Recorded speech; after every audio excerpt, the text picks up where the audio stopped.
Real people in here. Real people. Pretty cool. We went all out with the tablecloths, I see. Are y'all good in the back? We good? All right, questions for Coach Fuller? Coach,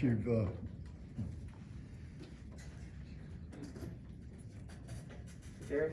Coach, it seems you've had a big improvement on your defensive front. Can you talk about the defensive front?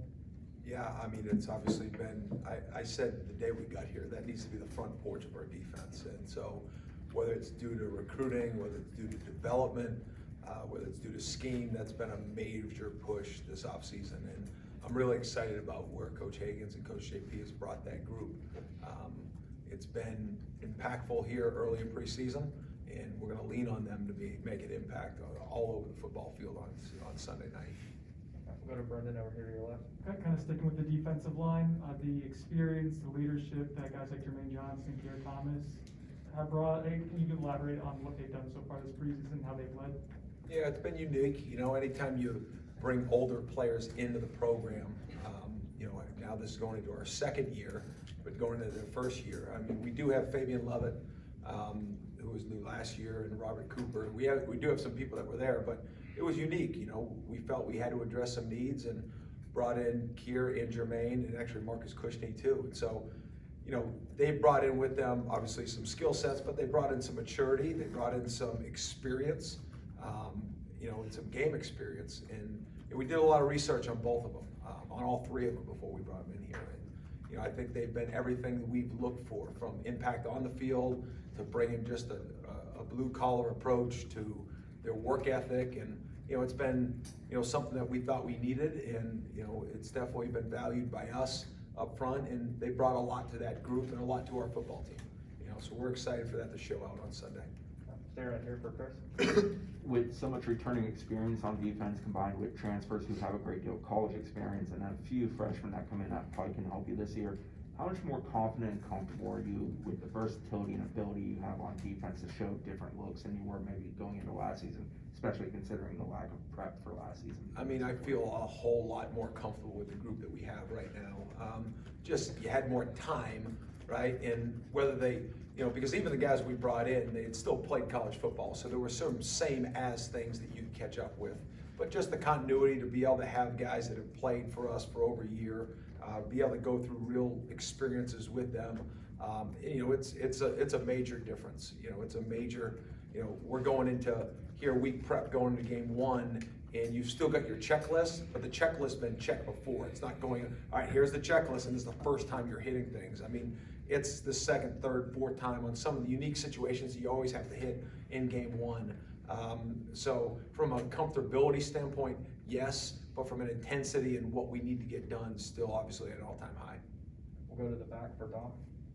Hey, Coach, just going back to your front four, just with the experience that Notre Dame has in their starting five, how have you seen just that front four unit of yours just embrace that challenge and kind of just go out and try to really disrupt the bread and butter of the Notre Dame offense? Well, I think it's, you know, anytime you talk about your front on defense, I think that is the heartbeat of your defense. It's the front porch, as I say. And the reason I say that is, like, when the ball gets snapped, like, they're always involved, right?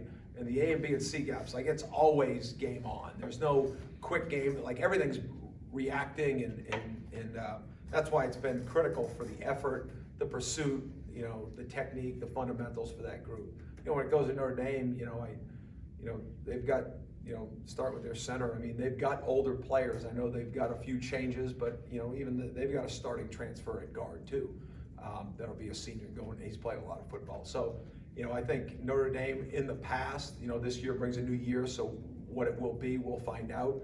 But they've been really good up front, and, you know, anytime they've had success because they've been able to run football, they protect the quarterback, and they do an outstanding job coaching those guys, and they put a great product on the field. So it'll be an unbelievable challenge, but one that I'm excited to see our front stand up to. All right, we'll stay over here to the left of Gary.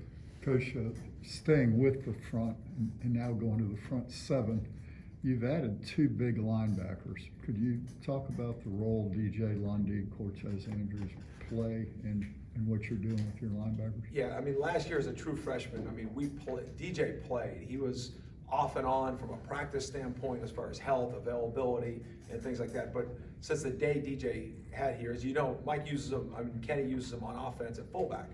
And he has a really good football sense. He's got a great sense of space. He's a extremely powerful and quick player, but he played in critical plays last year. You know, he played at the end of games. You know, there were some games he played up to 30 snaps. So, I mean, DJ's played football. So now to be able to get that consistency through the offseason and through a fall camp, you know, he's somebody that is going to be on the football field. He's going to play a lot of football for us. He's played Mike and Will, and we played with both. So, you know, he'll be involved. Cortez Andrews is somebody that obviously was new. We felt we needed depth. He's a hometown kid and had interest in coming back. So he's a heavy-handed, physical player. He's got good foot quickness, and he's a smart player. He's super aggressive, and I think he's somebody that we can find a role for here in this season. We'll go to the right side to Ira. When Dennis Briggs came back last season, it really was an important time for you guys because you guys were shorthanded. What did you see from him when he came back, and how far has he come over the last year in a new position? You know, Dennis could be our most improved player from where that was in that North Carolina game when he showed up and all of a sudden gave us more snaps than we planned for him to give us. But, you know, Dennis was somebody that, you know, had been recruited here as a defensive end. You know, he's put on weight that's been natural for him. But when we recruit defensive tackles, Dennis is kind of, you know, the type of athlete and physical traits that we look for. You know, I mean, he's powerful, super long. You know, he can make plays in short and big spaces. And, you know, just to see him battle through, you know, if you play on the outside and you get moved inside, there's a lot more movement, a lot more physicality to the position. So you got to get used playing with that. And that's something that took a little bit of time with him. But when he went through that, I really think once he's accepted the fact that I'm going to be a defensive tackle, I'm going to play in the B gap more, I'm going to play in the A gap more, you know, now you've seen his confidence grow and his technique grow. And, you know, Dennis is somebody that we think can definitely win one-on-one battles. And when you're recruiting defensive tackles, that's what you want to make sure it can happen. We'll come to the front row on the right side for Kurt. For the majority of the coaching staff, and I know a decent amount of the roster too, this will kind of be the first experience this weekend with a fully packed, I guess, or hopefully Doak Campbell Stadium. Coach talked about how emotional this team is and how that can be a strength, but also kind of needs to be restrained. I guess, what's the importance of dealing with that for the first time, kind of staying even keel, not getting too high, too low after any one play? Yeah, you know, the stadium being full is obviously going to be a big deal for not only Florida State, but the state, but the country, right? Just to have people back in college football, I think is important for all of us to see.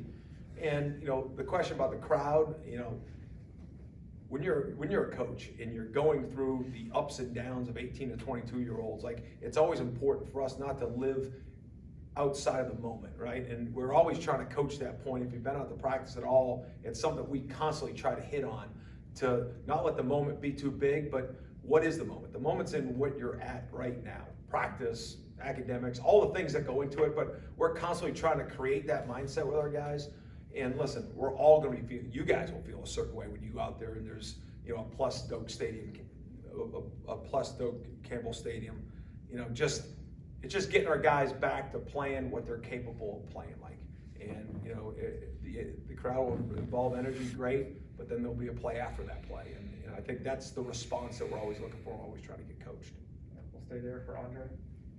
Coach, you talked about Notre Dame still being older up front, especially on the interior, and the ad came Madden.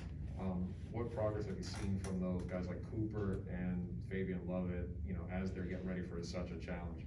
Yeah, Fabian, you know, is in such better shape. His body's better. He's playing faster.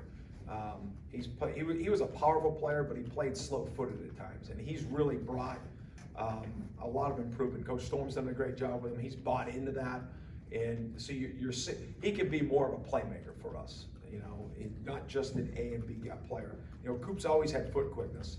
You know, it's just the consistency of playing at the right level that you need to play. And, you know, I think the additions that we brought in, his maturity, his growing, you know, I think our job is to make sure that Coop's fresh, and when he's out there, we get the best of what he brings. All right, go a little bit farther back to Corey. Yeah, Adam, Shaheem Brown is a guy that really stood out in camp or seemed to. Kevin Knowles is a guy that's made, seemingly a lot of plays too. Do you foresee them getting reps in a season opener, even as true freshmen? Or are there anybody else in that true freshman class that you foresee having an impact either Sunday or early in the season? Yes, right? Kevin will play. You know, Kevin's played mostly nickel, but he's played corner reps on it too. I expect Kevin's gonna play, and he's gonna play early. He'll be in the game. Shaheem, we're pushing every rep. Every time there's a +1 rep, Shaheem gets the rep. You know, Sidney Williams was banged up a little bit. We're hoping to have him in a full week of practice. That could impact Shaheem a little bit. But our expectations are kicking game, and we do have him on certain packages that Shaheem, you know, I expect to play. How early, I don't know that yet. You know, Josh Farmer was a little bit dinged up. I think he will play football this year. How much he's going to play Sunday night, I'm not sure. You know, and Patrick Payton, George Wilson both have a chance in certain ways to impact the game. Duke and Hunter, we'll see where that plays right now. Right now, they're just bringing some depth to the secondary, and we'll see how it plays. All right, we'll go to Aslan in the back right corner. With Notre Dame's identity being so grounded in their run game, and then probably wanting to do play action pass off that with a guy like Jack Cohn, who kind of was doing some of that in Wisconsin, just what's your trust factor in your guys trusting their keys and knowing when to stay home and to, you know, not bite on the play action and things of that nature? Yeah, I think when teams try to establish run game, it's twofold, right? To establish a line of scrimmage, but then it makes all the other plays work, right? There allows, if you can run the football, now anytime you show some semblance of a run game, it creates some space between the line of scrimmage and where the ball's being thrown, right? Whether it's man coverage or zone coverage, just how that plays. And, you know, the better we can play early in the football game and establish a great wall of defense in the run game, you know, it plays into the confidence of being able to rush the passer and the pass downs, knowing, okay, we've done our job in the run game. Now it allows us to play faster on third downs, allows us to play faster on the second and longs. So I think the line of scrimmage and just the ability to build the wall in the run game is critical in game one, but especially in a game like this with Notre Dame's identity. All right, thank you, Coach. Thanks, guys.